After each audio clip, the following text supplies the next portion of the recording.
Boa noite a todos, sejam muito bem-vindos ao nosso encontro para refletir sobre as lições do Cristo, que nos são tão preciosas para o nosso dia a dia.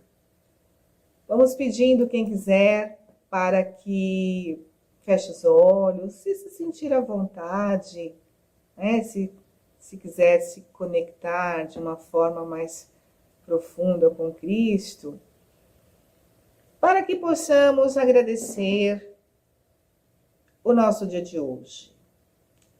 O grande presente que recebemos.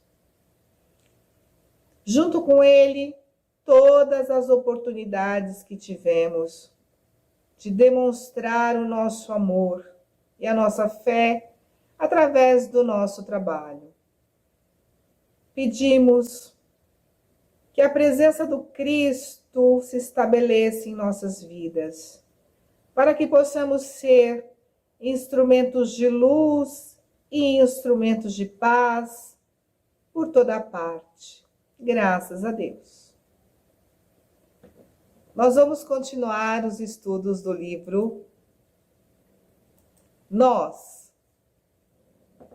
E a lição da noite é perante a felicidade.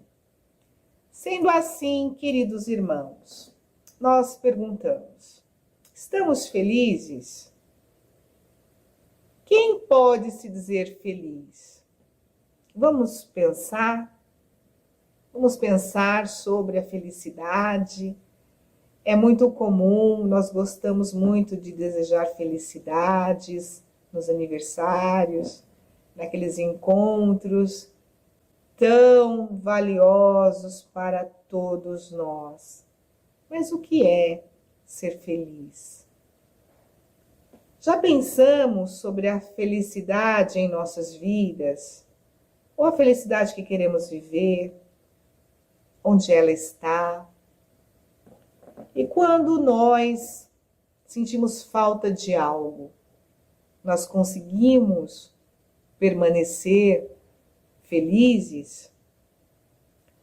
Então, quais são os passos que nós devemos trilhar para sermos felizes plenamente? Talvez, queridos irmãos, o primeiro passo seja nos desapegarmos um pouco das coisas do mundo material, pois todas as vezes que algo nos falta, nós sofremos muito. Qualquer coisa que perdemos, um lápis sequer, já ocupa a nossa mente, aquela ideia já se instala e nós perdemos um tempo precioso, não conseguimos estar em sintonia com o momento que estamos vivendo. E a felicidade, então, seria algo efêmero, sutil demais, para que nós pudéssemos preservá-la? Será? O que seria preciso para nós sermos felizes?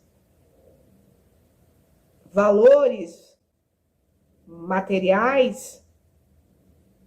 Poder aquisitivo nos daria um sorriso permanente nos lábios? Um relacionamento harmonioso, onde ambos se comunicam com o olhar, se entendem pelo pensamento, onde é tão fácil conversar? Seria isso? Mas os nossos relacionamentos, eles são recheados de cobranças, recheados de condições, de limitações. Talvez o caminho para a felicidade seja o amor incondicional, o respeito, a empatia, tão importante em todos os setores das nossas vidas, o olhar o irmão como aquele que tem defeitos, mas tem muitas virtudes, que falha, mas que acerta muitas vezes, mas que tem aptidões que nós não temos. Cabe a nós olhar diferente.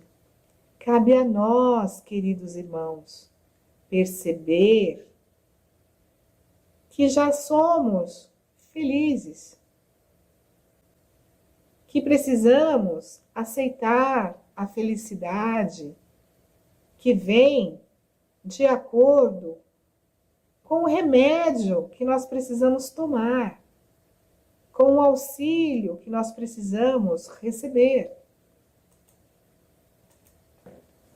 E assim Emmanuel diz para nós: o problema da felicidade está sempre condicionado ao foro íntimo. Para uma pessoa, a felicidade é algo que para outra pode ser um acontecimento prejudicial, pode ser um acontecimento danoso para todo o grupo. Isso significa, queridos irmãos, que nós ainda estamos nos encontrando, que nós precisamos nos conhecer, que nós precisamos compreender as nossas necessidades, precisamos resolver as nossas pendências, as mais íntimas, para que nós possamos ter serenidade, para que nós possamos reconhecer quem nós realmente somos. E porque ainda, mesmo nos assuntos mais transcendentes, não podemos prescindir da simplicidade, não podemos deixar de fora a simplicidade. Em auxílio à nossa argumentação, invocamos a natureza em cujos degraus evolutivos é possível observar as crisálidas, a transformação, a metamorfose de consciências nas limitações relativas a que se ajustam, não é? Todos nós estamos amadurecendo diante das possibilidades de sermos felizes na vida que nós temos, porque todas as vezes que nós buscamos o Cristo para estar junto de nós, nós não podemos ficar tristes, infelizes, nos lamentando. Não combina com a figura do Cristo, não combina com a vida que nós queremos viver. E Emmanuel continua. Vemos que cada ser nos círculos inferiores à escola humana possui as alegrias que lhe são próprias. Em qualquer meio, em qualquer lugar, nós vamos encontrar satisfação e felicidade. Alegria, sim. Para o corvo, a felicidade é a penetração nos detritos.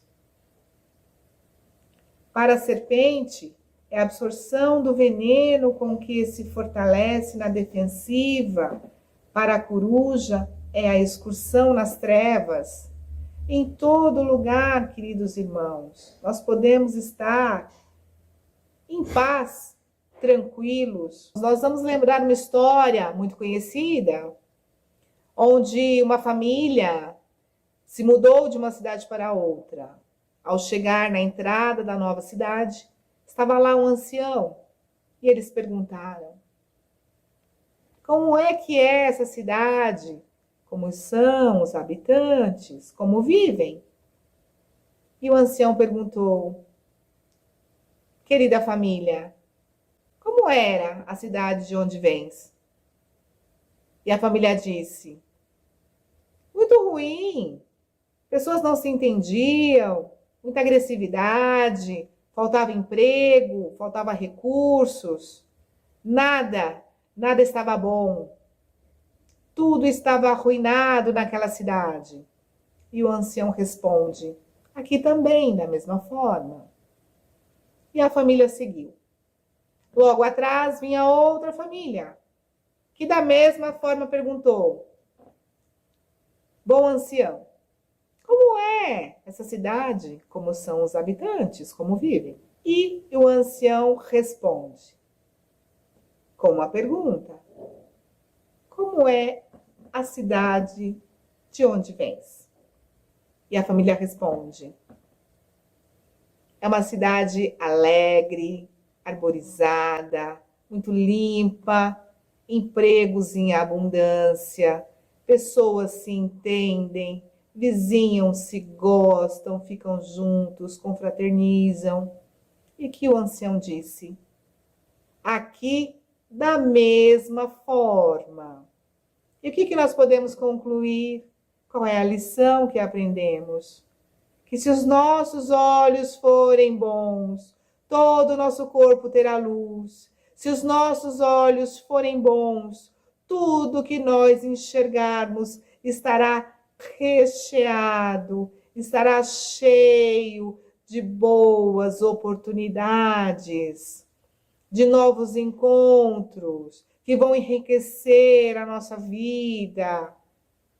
Esse mundo, queridos irmãos, não é um vale de lágrimas, é um vale de oportunidades. Cabe a nós saber aproveitá-las. Vejamos, queridos irmãos, a flor que nasce no asfalto, na dureza, na falta de recursos. Mas ela acha um caminho e se apresenta formosa, embelezando. Isso é um exemplo para todos nós. Cada espírito, qual acontece aos elementos mais simples, demora-se mais ou menos na atitude mental que se lhe afigura como sendo aspiração satisfeita. Como é que está a nossa mente? Como é que está a qualidade dos nossos pensamentos? Nós estamos fixados em algo que não temos? Estamos fixados em momentos do passado, em relações que terminaram? Ou nós estamos buscando novas oportunidades?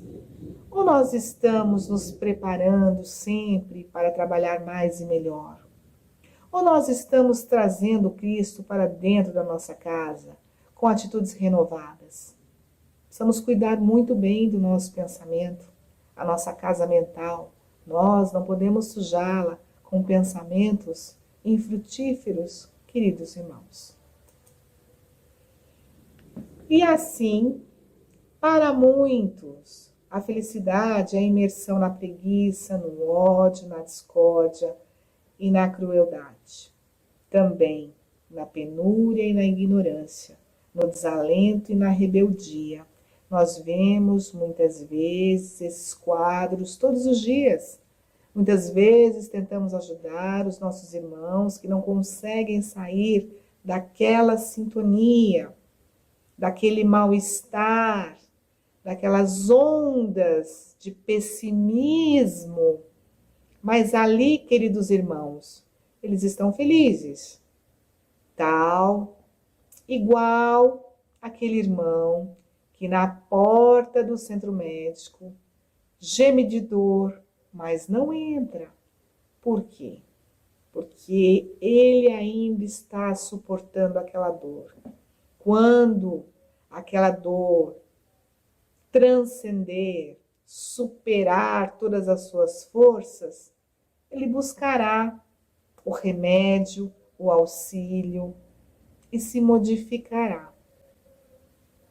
Mas todas essas lições, todos esses exemplos de Emmanuel são fatos que estão na nossa vida cotidiana. Nós vemos tudo isso. É que muitas vezes nós não paramos para pensar, nós não paramos para colocar a nossa mente em sintonia, em acordo com o que nós estamos vivendo. Ficamos perdidos muitas vezes naqueles pensamentos, em projetos muitas vezes que nós não vamos conseguir realizar por vários fatores, não é verdade? E esquecemos de colocar a mão na massa, de nos capacitar ainda mais para vivermos o nosso momento presente. Entretanto, para as almas acordadas na revelação do Cristo, a felicidade é a construção de si mesmas, para a comunhão ideal com Deus. Para quem já acordou para as lições do Cristo, para a necessidade de melhora, para o reconhecimento fraterno, para a necessidade do trabalho interior, para a necessidade das preces, as vibrações para envolver todo o nosso mundo, todo o nosso redor, para quem sabe que é importante na obra do Cristo, para quem sabe que dentro da sua família encontrará dificuldades. Talvez, queridos irmãos, dentro da sua família seja o único a trabalhar, a se esforçar, a resolver dificuldades. Mas por que isso? Porque és capaz. Porque pediste este momento. Porque estás pronto para servir. Essa é a nossa felicidade. Se já despertastes para a verdade, aceita o trabalho e a renúncia, as aflições e as penas da instância física, por abençoado material de tua própria edificação. As dificuldades que vêm são bênçãos para todos nós, para a nossa edificação, para que nós sejamos pessoas fortalecidas no amor, para que nós sejamos usuários do Evangelho, não só quando estivermos em momentos de dificuldade, mas que o lembrar o Cristo seja o nosso primeiro pensamento, que abrir os nossos olhos toda manhã, a nossa palavra seja de gratidão, de bom ânimo, de aceitação de tudo que virá, porque nós, queridos irmãos, não estamos sozinhos. E na questão 922 do Livro dos Espíritos, temos uma pergunta de Kardec tão oportuna para a nossa lição da noite. A felicidade terrena é relativa à posição de cada um. O que é suficiente para a felicidade de um faz a desgraça de outro. Há, entretanto, uma medida comum de felicidade para todos os homens? Será que há uma igualdade na felicidade para todos nós? E o que os espíritos nos dizem? Para a vida material, a posse do necessário. E assim, queridos irmãos, se nós ficarmos enveredando pelos caminhos do supérfluo, dificilmente nós estaremos satisfeitos com tudo que temos. Colocaremos sempre a felicidade onde nós não estamos, para um dia alcançá-la sempre com muito sacrifício, trazendo a felicidade para junto de nós como se fosse algo material. E assim os espíritos continuam. Para a vida moral, a consciência pura, a consciência tranquila, daquele que já sabe que pode fazer o bem o tempo todo. Para aquele que se pergunta, será que conseguiu auxiliar o máximo naquele dia? Aquele que se pergunta, será que eu errei? Será que eu acertei? Amanhã vou melhorar ainda mais. Vou usar toda a minha capacidade para auxiliar. Para aquele que sabe que tem defeitos, para aquele que sabe que nem todos os dias é um dia de força total, mas que todo dia é dia de experimentar a misericórdia de Deus, o amor do Cristo, suas mãos divinas a nos envolver, a nos encorajar. E, por fim, a fé no futuro, em dias melhores. Lembrando sempre que a nossa vida não termina. Somente é feliz aquele que é livre. Só existe felicidade em quem se encontrou com a verdade, absorveu-a e tomou-a como norma de conduta. Quem é a verdade? Quem nos disse, eu sou o caminho, a verdade e a vida? Ninguém vai ao Pai senão por mim. O Cristo, o próprio Cristo. Palavras de Joana de Ângeles no livro Jesus e a Atualidade. O autodescobrimento, verificar, resolver as nossas próprias pendências, para que possamos caminhar, para que possamos encontrar a felicidade sempre onde nós estivermos. Queridos irmãos, chegamos ao final de mais um momento de reflexão. Vamos agradecer ao Cristo sua condução até aqui e vamos pedir a Ele que esteja conosco durante toda essa semana para que possamos ser instrumentos de seu amor, instrumentos de sua paz e que possamos, queridos irmãos, exercitar o Evangelho, não falando, mas sentindo e praticando. Graças a Deus.